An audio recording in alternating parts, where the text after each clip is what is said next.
quiet, lonely solitude, I will remember you. I remember one night I went outside, and it must have been 10 below zero on Portland Avenue, and there was a lunar eclipse, and it was late at night, freezing.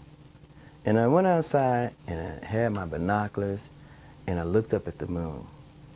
And I just stayed out there too long because I was freezing. And I was just imagining living on the moon. It's just an artist's dream. And what it would be like. And in that moment, the moon was like the last outpost of Earth. I was imagining being a soldier, a sentinel, and that was my post. The next step from there was the cosmos, the unknown. But that I was having a fantasy about being sentenced there. And then the fantasy grew into me thinking about, wow, having a love on earth that was so deep and so intense and so painful that I had to live up there.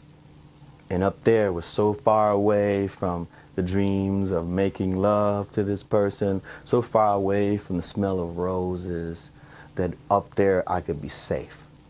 Eternally lonely, but safe because the passions were so deep and so strong. So that's what that song is basically about. And Moon has a little bit of, I guess maybe what you would call Jewish or klezmer influence in it. It has a little bit of that in it. And the violin is one of the main features of klezmer music. And it has a little bit of an Eastern European Jewish feel to it. So we use the violin to help bring that out. Plus, also, the violin is so emotional. And third, the person who performed it, Yuri Mashevsky, is one of the greatest virtuosos I know. All of the love that we made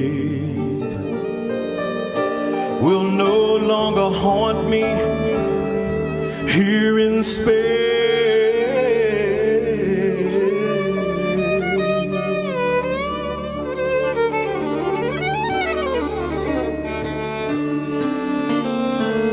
I want to live on the moon. Being an artist, you know, we're strange.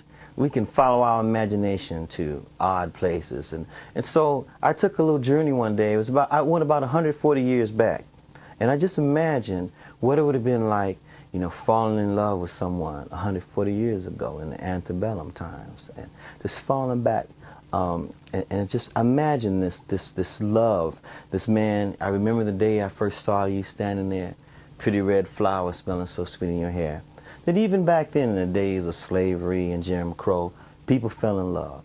Even back then, people had beautiful days occasionally. And so this song is a fantasy about that. And knowing what I know about, you know, music around the plantation, that there probably wasn't a piano. The instrumentation would have just been a washboard and hand clappings, what they used to call pat and juba.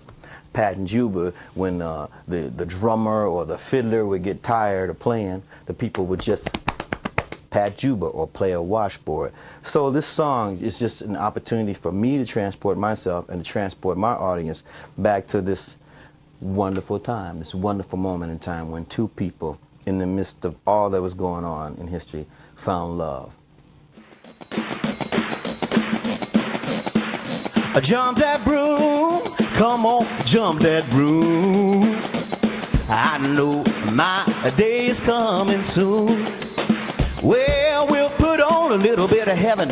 We're gonna wipe away that gloom, that bright morning, the day we jump that broom. I remember the day I first saw you standing there, pretty red flower smelling so sweet in your hair. I knew when I saw the sun shining down on you, girl, the Lord up above sent my angel to see me through.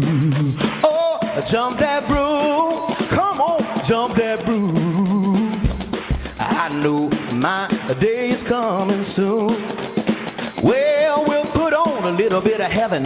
We're gonna wipe away that gloom, that bright morning, the day we jump that broom. Come on, buddy.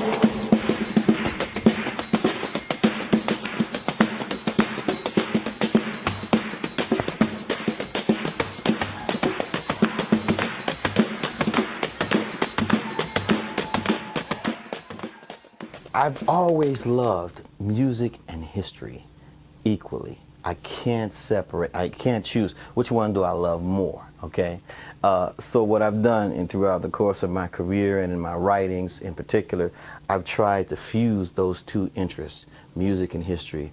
So often I'll write a song that comes from a historical background or from a story, like the song that I wrote called Black Cowboy. It talks about black cowboys throughout history. It's an untold story about black men and women's participation in the Western times of the United States.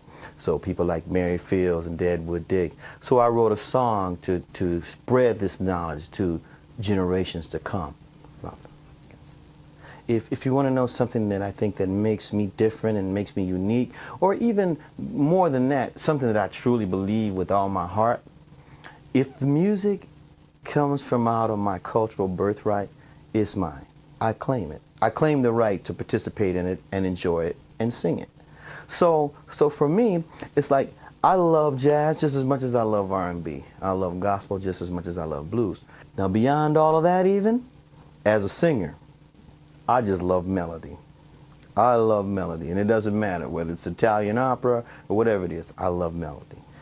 Sometimes I'll have a bass line, and I'll just sit there and I'll play a bass line, and it will remind me of something. It will, just like through the poetic and the artistic muse, it will take me to something, maybe something topical, maybe a story in the world today. Okay. Other times I will just a theme will come to me. You know, like the song Africa Cries, for example, that is on my latest CD, Connections. That song, the melody and the words came to me simultaneously. So that's something that almost, I guess, if you will, came just from the spirit world, and it came like it was. You know, it came complete.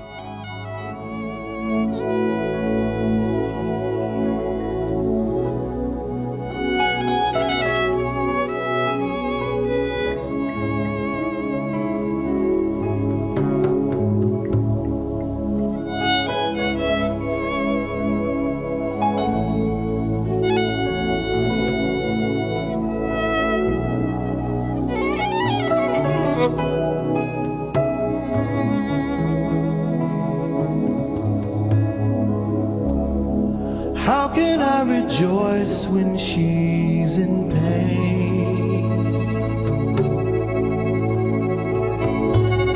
Africa will live to rise again. While the world lives on and we deny,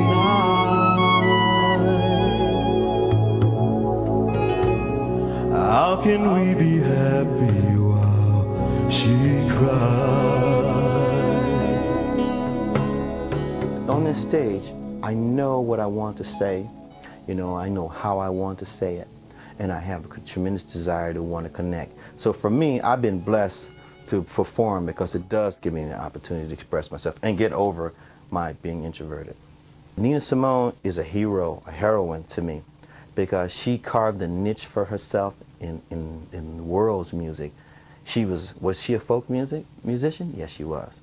Was she a jazz musician? Yes, she was. Was she a blues musician? Yes, she was. Was she a gospel musician? Yes, she was. So she wore all those hats simultaneously, and she wore them so gracefully and so well that I like to pattern my career after hers more than anyone that I could possibly think of. Taj Mahal would be in there for the same reason. Now, for different reasons, I love Pavarotti. Again, like The Sound of Music, it's a weird choice. It's not an African-based performer, but I love him, just the majesty of his voice, and I love the way he sings, the way he takes you. Because as an artist, you know, I get to go on stage, just this guy, you know, and I get to take the audience into another world if I'm effective. They take me too. It's a two-way street. But I listen to Pavarotti.